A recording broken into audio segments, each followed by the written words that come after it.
Hi అండి. Welcome back to PC creations. బయట పిల్లలు ఎంతో ఇష్టంగా బండి మీద ఎగ్ బజ్జీలు అయితే తింటూ ఉంటారు కదా!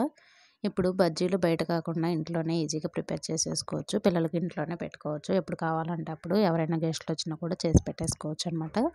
అది ఎలాగో చూసేద్దాం ఇప్పుడు. ఇక్కడ నేను 5 ఎగ్గులు అయితే తీసుకున్నాను కదా! వాటర్ పోసి స్టవ్ మీద పెట్టేసి ఉడకబెట్టుకుంటున్నాను. ఇలాగా చూసారు కదా! ఇలాగా ఉడకబెట్టేసుకొని వీటిని మామూలుగా కర్రీకి వండుకుంటాం కదా! అలా కాకుండా ఇంకొంచెం సేపు ఎక్కువ బాయిల్ చేసామనుకో గట్టిగా ఉంటాయన్నమాట. బజ్జీకి గట్టిగా ఉంటే టేస్ట్ అనేది బాగుంటుంది. చూసారు కదా!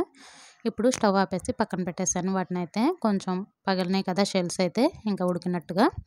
ఇక్కడ ఒక బౌల్ తీసుకొని అవి ఎగ్స్ అనేవి చల్లారేలోపు ఇక్కడ ఒక బౌల్ తీసుకొని చూసారు కదా! శనగపిండినైతే వేసుకున్నాను.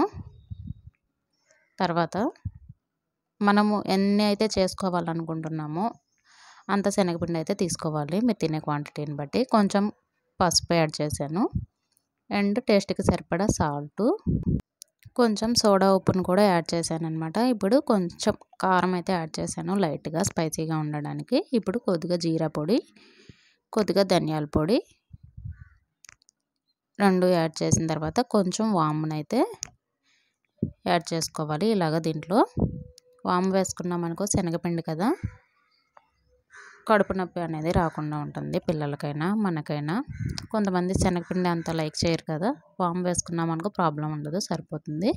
ఇప్పుడు కొంచెం కొంచెం వాటర్ యాడ్ చేసుకుంటూ బజ్జీలకి సరిపడా కలుపుకోవాలన్నమాట. ఎలా కలిపితే సరిపోతుందా అనేసి అర్థమవుతుంది కదా! అలాగైతే కలుపుకోవాలి. కొంచెం కొంచెం యాడ్ చేసుకుంటూ. మరీ ఎక్కువైపోయినాయి అనుకో వాటర్ బజ్జీలు అనేవి పర్ఫెక్ట్‌గా రావు కదా! ఇక్కడ పిండి రెడీ చేసి పక్కన పెట్టుకున్నాము. తర్వాత ఇక్కడ చూసారు కదా!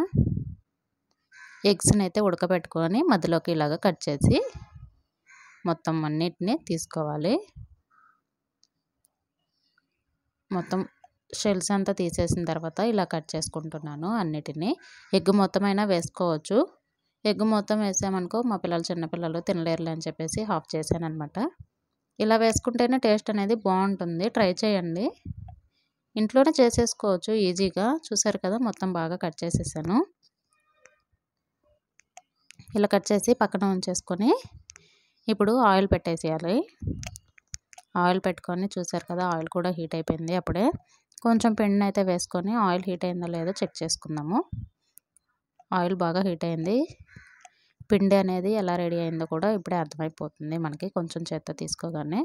ఇలాగే ఎగ్గుని తీసుకొని ఇలా మొత్తం అంతా కవర్ చేసుకొని శనగపిండిని చూడండి. శనగపిండిని అయితే ఎగ్ మొత్తం కవర్ చేసుకొని ఇలాగా తర్వాత తీసుకొని జాగ్రత్తగా ఇలాగా గిన్నెకి తుడుచుకుంటూ ఆయిల్ అయితే వేసుకోవాలి. చూడండి ఇలాగా ఒకటి అయితే వేసేసాం కదా ఇందాక. ఇప్పుడు ఇంకోటి అయితే వేద్దాము. చూడండి మాకైతే కొంచెం వాటర్ ఎక్కువైనాయి. మీరు ఇంకొంచెం వాటర్ తగ్గించుకుంటే ఇంకా నీట్‌గా వస్తాయి పర్ఫెక్ట్‌గా. కొంచెం వాటర్ ఎక్కువ అవ్వడం వల్ల ఇలాగ చెయ్యి వెనకాల బూందీ టైప్ పడిపోతుందనమాట. కొంచెం వాటర్ తగ్గించుకుంటే సరిపోతుంది. ఆయిల్ అనేది కవర్ అవ్వలేదు. అంటే వెంటనే తిప్పకూడదనమాట దీన్ని. వేసిన తర్వాత ఒక 2, 3 మినిట్స్ తర్వాత తిప్పుకోవాలి. లేదంటే పిండి అలాగే ఉండిపోతుంది కదా! అదంతా ఆయిల్ అంతా స్ప్రెడ్ అయిపోతుంది. ఆయిల్ అంతా పాడైపోతుంది. చూసారు కదా! ఇలాగ 2 వైపులు తిప్పుకుంటూ ఫ్రై చేసుకోవాలి. ఇక్కడ అవి తీసేసిన తర్వాత నెక్స్ట్ బ్యాచ్ అయితే వేసాను. పిండిని కలిపి ఇంకొంచెం శనగపిండిని అయితే కలిపాను. వాటర్ ఎక్కువైనాయి కాబట్టి. ఇక్కడ చూడండి పర్ఫెక్ట్‌గా వచ్చింది. బూందీ అనేది ఏమీ రావట్లేదు. చూసారు కదా! ఇంకోటి కూడా యాడ్ చేశాను. ఆయిల్ మొత్తం కవర్ చేసుకుంటూ వేసాననమాట. ఇలాగా తిప్పుకుంటూ ఫ్రై చేసుకోవాలి. ఇంకా సేమ్ ప్రాసెస్ అనమాట. ఎన్ని ఎగ్స్ ఉన్నా కూడా ఇలా వేసేసుకుంటే సరిపోతుంది. ఇలా చేశారనుకో పిల్లలైతే ఇష్టంగా తింటున్నారు. మా పిల్లలైతే బాగా తింటున్నారు. ఇంకా రోజు బయట ఎందుకులే ఇంట్లో చేద్దామని చెప్పేసి ఇంట్లో చేశాను. పర్ఫెక్ట్‌గా వచ్చాయి. బాగానే ఉన్నాయన్నమాట. ఆ పిండి కలపడంలోనే ఉంటుంది ఏదైనా. ఆ పిండిలో ఈ మసాలాలు ఇవి వేయడం వల్ల కూడా కొంచెం స్పైసీస్‌గా ఉంటుంది. జీరా పౌడర్, ధనియా పౌడర్ అవి వేసాను కదా! కొంచెం డిఫరెంట్ ఫ్లేవర్ వస్తుంది. పిల్లలు ఇష్టంగా తింటారు. బయటైనా అందుకే కదా ఇష్టంగా తింటారు. అవన్నీ వేయడం వల్ల. చూసారు కదా! ఇక్కడ ఇదైతే ఫ్రై అయిపోయింది. దీన్నైతే తీస్తున్నాను పక్కకి. ఆయిల్ మొత్తం తీసేసి ఇలాగా ఒక ప్లేట్లోకి అయితే తీసేసుకుంటున్నాను. ఒక్కొక్కటి ఫ్రై అయిన తర్వాత చూడండి, ఇంకా మొత్తం ఇలాగే ఫ్రై చేసుకుంటూ ఇలాగా తీసుకుంటే సరిపోతుంది. చూసారు కదా, ఇక్కడ మొత్తం ఫ్రై అయిన తర్వాత ఒక ప్లేట్లోకి అయితే తీసేసుకున్నాను. ఇప్పుడు ఇదే ఆయిల్లో ఆల్రెడీ బజ్జీలు వేసాం కదా, అదే ఆయిల్లో కొద్దిగా పల్లీలను అయితే తీసుకొని ఇలాగ స్ట్రైనర్లోకి చూడండి ఇలా పెట్టేసామనుకో ఫ్రై అవుతాయి. ఆయిల్ కొంచెమే ఉంది కదా, అందుకని మునగలేదనమాట. నేను ఇంకా ఇలా అనుకుంటూ ఫ్రై చేసుకుంటున్నాను. అవి పగులుతాయి కదా, పగిలే వరకు అయితే ఫ్రై చేసుకోవాలి. చూడండి ఇక్కడ చూడండి, పల్లీలు అనేవి ఎలా పగిలాయో, ఎలా పగిలినాయంటే ఫ్రై అయినట్టు. ఇప్పుడు వాటిని అయితే పక్కన పెట్టేశాను ఒక ప్లేట్లోకి. ఇక్కడ బజ్జీలకి మసాలా పట్టించడానికి అయితే ఇలా కట్ చేస్తున్నాను. చూడండి, హాఫ్ ఎగ్ అయితే వేసాం కదా, ఆ హాఫ్ ఎగ్ని కూడా ఇలాగా చాకుతోటి కట్ చేసి ఇలాగా ఉల్లిపాయలు